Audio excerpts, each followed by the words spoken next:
അങ്ങനെ നല്ല അടിപൊളി പരിപാടികളൊക്കെ ആയിട്ട് നല്ല ഐശ്വര്യമുള്ള ഒരു അന്തരീക്ഷമായിരുന്നു അവിടെ ഫുള്ള്. ഇദ്ദേഹത്തിന്റെ ശ്വാസത്തിൽ പോലും സംഗീതമാണ്.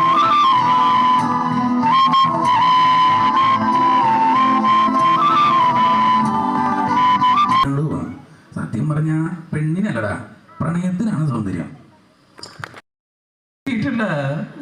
നിങ്ങൾക്ക് എല്ലാവർക്കും